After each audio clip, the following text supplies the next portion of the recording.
Welcome to Outlaw Librarians, Jailbreaking the Modern Library, a Peoria Public Library podcast, where we bend and break the rules of the old-fashioned library. Listen while we talk about how librarians are breaking the stereotype of boring, stuffy libraries.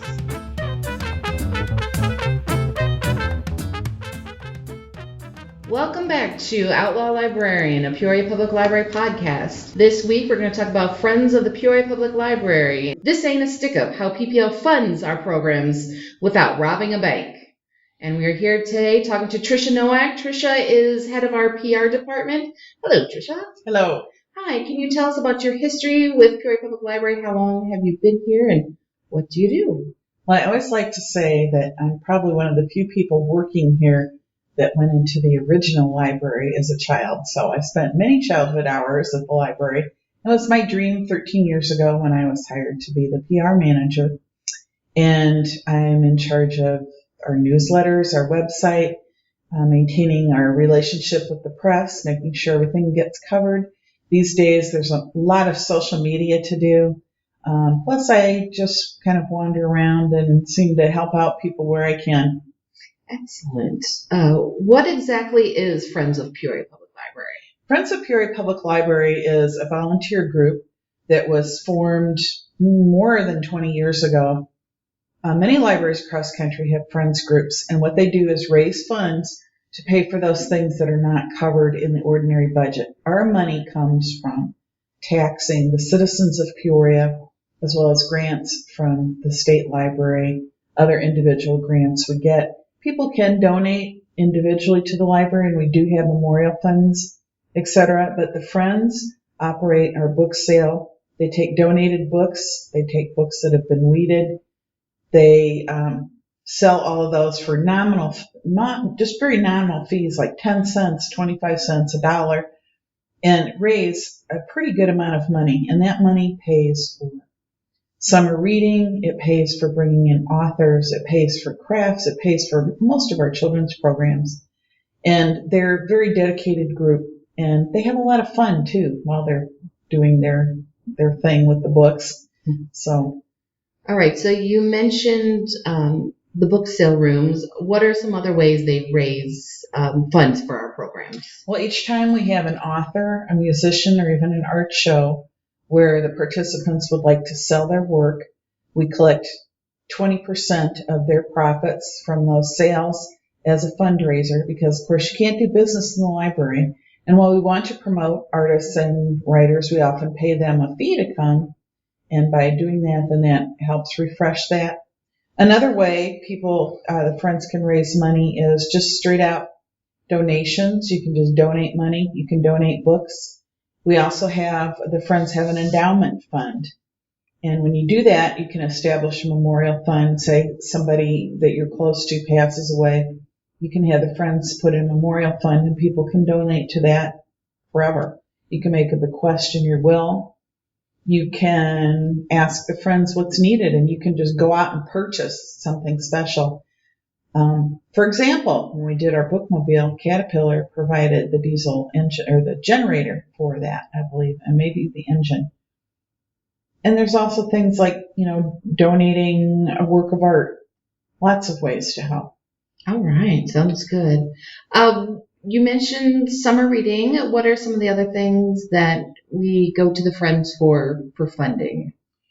Well, say, for example, we were going to have an author come. And so we've had some fairly big-name authors. We may go to the Friends and ask for money to do refreshments. We may ask for incentives for a contest. We may ask them to buy, some special piece of equipment, perhaps the microphone for this podcast. I don't know if that's where that came from, but that's the kind of thing that the Friends are always willing to help us with. I think the majority of what they do is fund our children's programs because there is no money in the budget, the regular budget for that. So we have them to thank for that. Right. How does one become a friend? Do you just join up, show up at a meeting? Right. You can go on the Peoria Public Library website, peoriapubliclibrary.org, and there's a tab for Friends, and you can download the brochure. You can walk into any branch, any location, and ask for a brochure. You can certainly come to the Friendly Finds bookstore at Main Library, or you can call the Friendly Finds Bookstore and talk to one of the friends.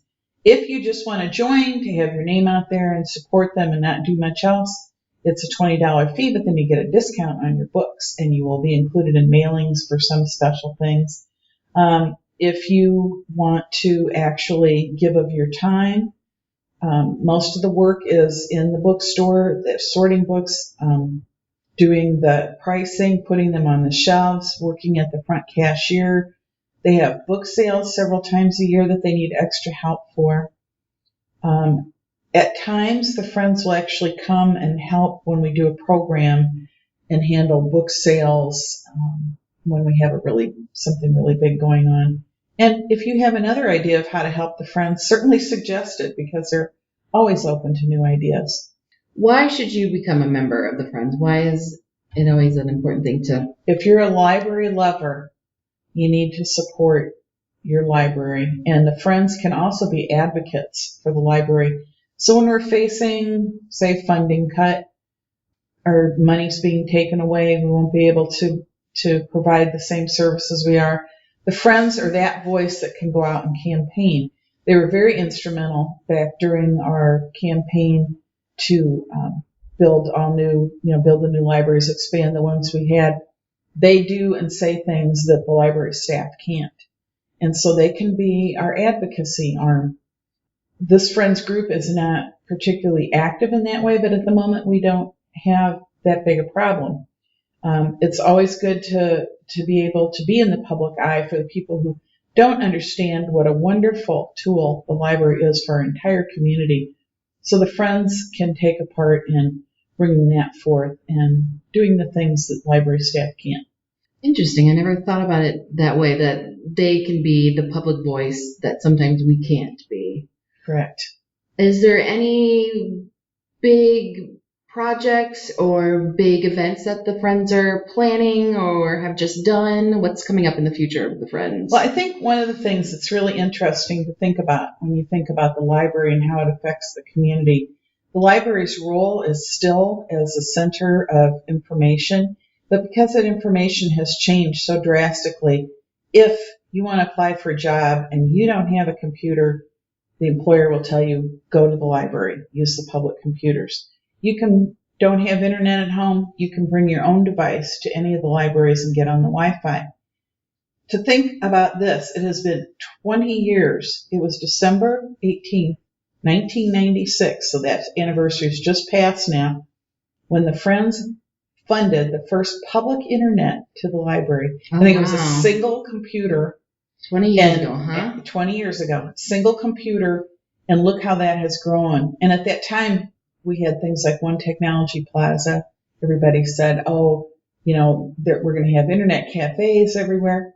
Well, yeah, you can go to, many restaurants and buy a cup of coffee and get on their internet, but you're not going to get what you get at the library. And that was all funded by the Friends to begin with 20 years ago. Wow. How life has changed. No kidding. One computer has now blossomed into many at all of our branches. Yes. And our Wi-Fi, which I think really expanded the use. Yeah. Yes, we have a lot of patrons that use our Wi-Fi, so much needed.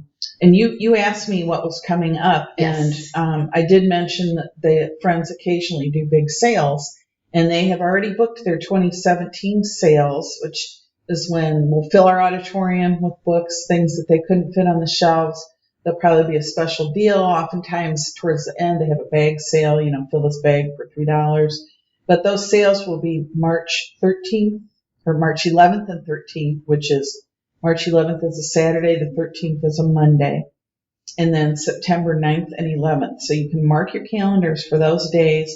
Either if you want to come and volunteer, they're going to need extra help setting those up and pricing books, or to come and shop and just get fabulous book bargains during those.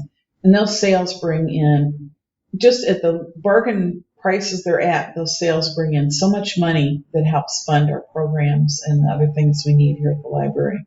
Well, it's good to hear that we have 2 big sales coming up in 2017. Also, if you're looking to donate or get rid of that box of books you've read a couple times and are done, you can always stop by any of our branches to drop off book donations, magazine donations, pretty much anything we'll take except for encyclopedias.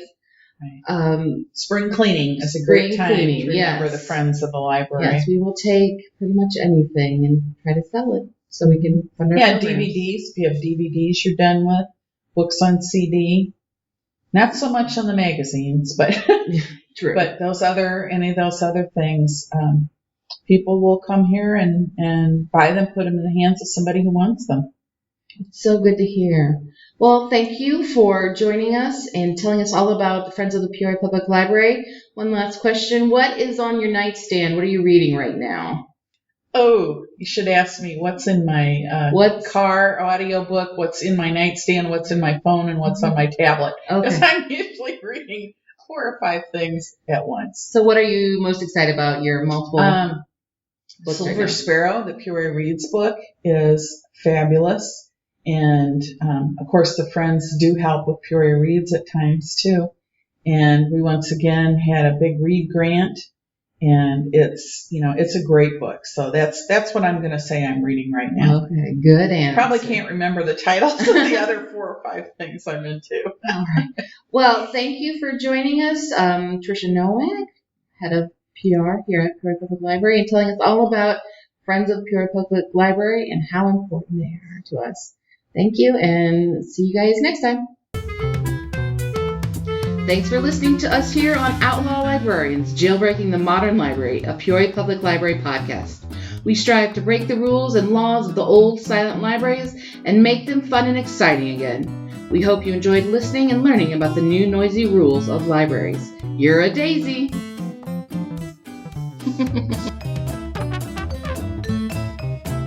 The Show Must Be Go by Kevin MacLeod, Incompetech.com, licensed under Creative Commons by Attribution 3.0. Website http://creativecommons.org/licenses/by/3.0/